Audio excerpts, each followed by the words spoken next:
The American nation was born on July 4th, 1776, when 13 colonies declared their independence from Great Britain. But it was not until the groundbreaking year of 1789 that the country had a fully operational national government. That was because 1789 was the first year that the new U.S. Constitution was put into effect, and the Constitution outlined a plan for a national government that the states had agreed upon. Following the guidelines that were written in the new Constitution, George Washington of Virginia was elected to be the first president of the United States of America, and John Adams of Massachusetts was chosen to be his vice president. 2 months after his election, George Washington, at the age of 57, was inaugurated president. He was about to begin the extraordinarily difficult task of leading the world's only democracy, a type of government that hadn't been tried for a very long time. In fact, democracy had succeeded just once, and that was for a brief time back in ancient Greece. In 1789, the year Washington was elected, U.S. territory extended from the Atlantic coast to the Mississippi River, far beyond the boundaries of the original 13 colonies. Even so, most of North America was not under the control of the United States, for to the north in Canada lay territory controlled by Great Britain, while to the south and west lay territory mostly claimed by Spain. America's nearly 4 million citizens were spread over a very wide area, and the new federal government would serve to unify them all. It would collect taxes, regulate and oversee certain activities of their states, and it would also defend them in times of war. America's first president was a man very much beloved by the citizens of his country. He was a brave man who had led the Continental Army to victory over the British in the War for Independence. And he was a highly respected political leader who had presided over the convention that drew up the U.S. Constitution. Before Washington could start to carry out his duties as president, the United States Congress had to do 2 very important things required of it by the Constitution, and that were essential to a properly functioning national government. The first was to establish the executive departments. These were the departments of State, Treasury, and War that were to be directly under the president's control. The second was to establish the federal court system that Congress created by passing the Judiciary Act of 1789. One of Washington's first jobs as president was to appoint the people who would head these newly created departments.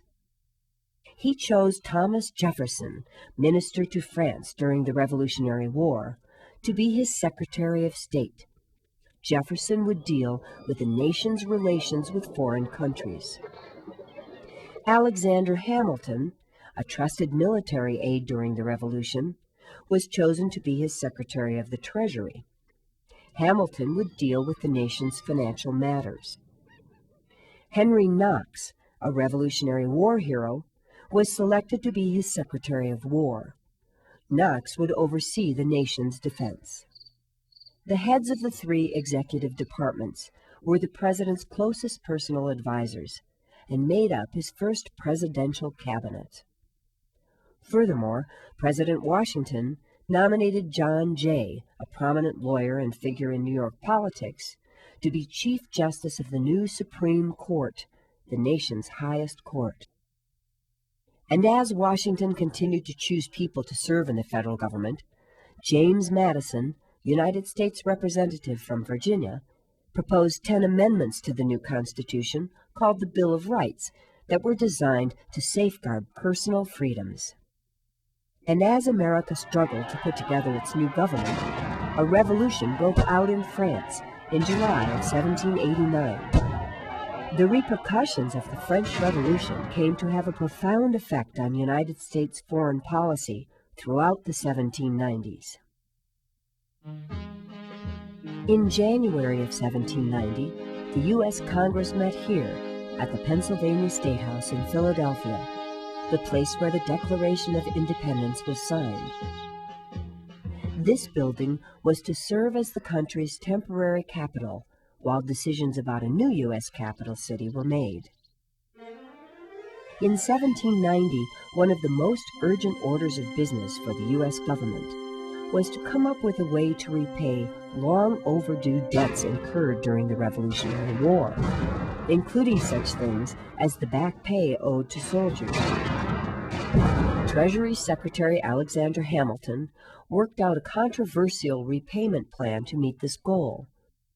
But certain congressmen would only accept his plan if he arranged to have the new U.S. capital city built in the southern part of the country. A location in Maryland, pictured here, was decided upon, and Hamilton's repayment plan was passed.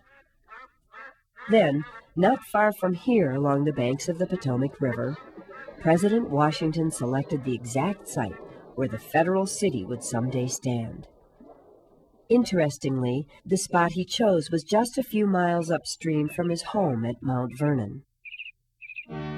Once the site had been chosen, a French engineer was hired to design the layout of the new city, which was to be based on a distinctive system of radiating boulevards. In 1791, Congress approved the creation of a privately owned bank called the Bank of the United States to handle the federal government's money.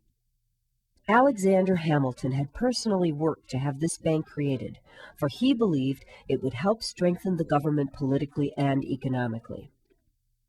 But Thomas Jefferson deeply opposed the bank, believing it to be a government-supported monopoly. Soon another issue arose that divided these two men, for Hamilton wanted the federal government to take an active role in promoting the development of American industry, and Jefferson did not.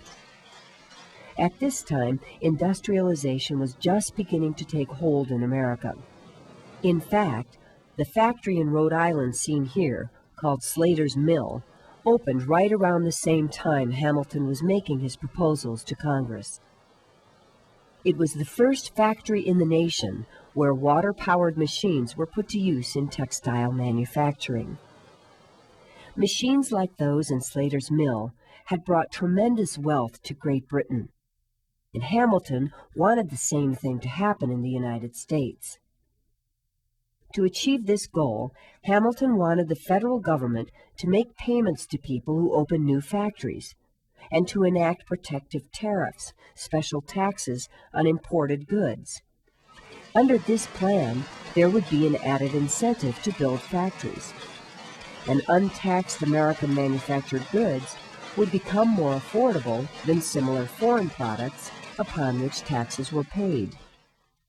Thomas Jefferson and James Madison were disgusted with Hamilton's plan, saying it represented unnecessary government interference.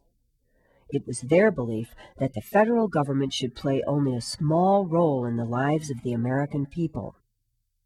Furthermore, Jefferson believed that massive industrialization would breed poverty and the growth of crowded, unhealthy cities.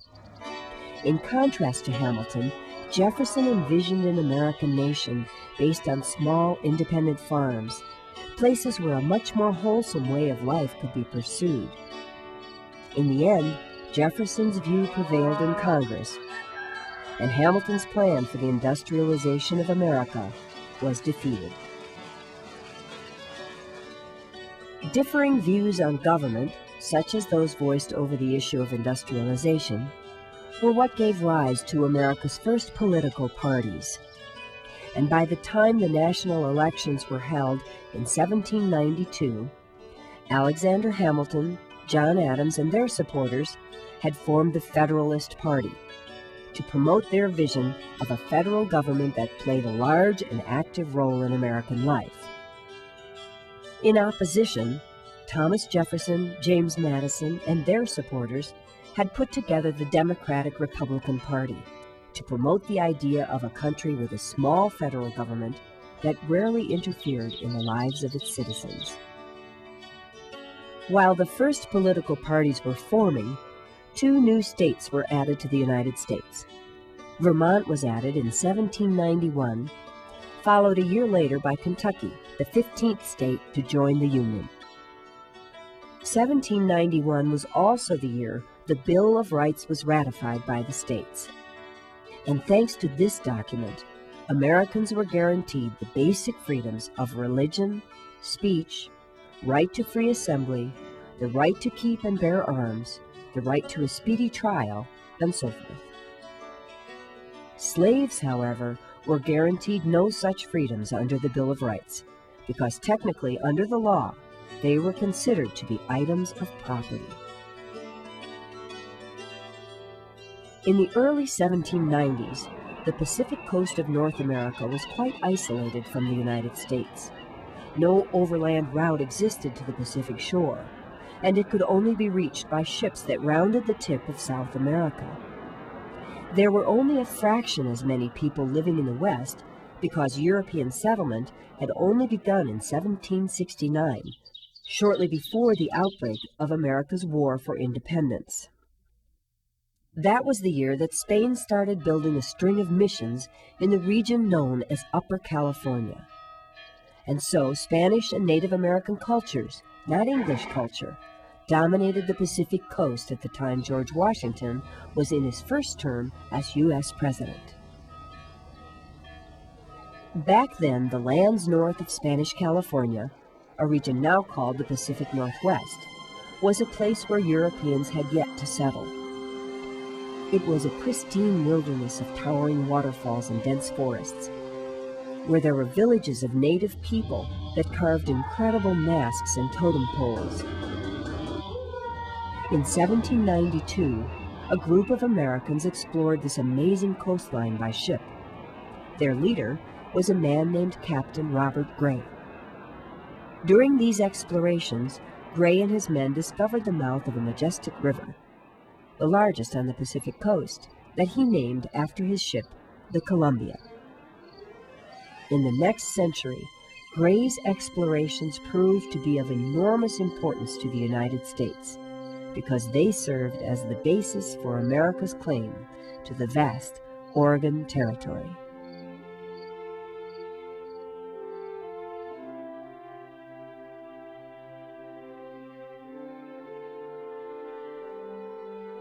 True or false? The Bill of Rights gave slaves their freedom.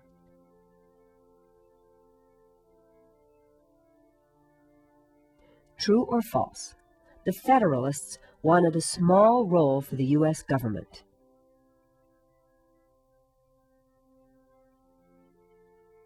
True or false? Florida became a state during George Washington's first term in office.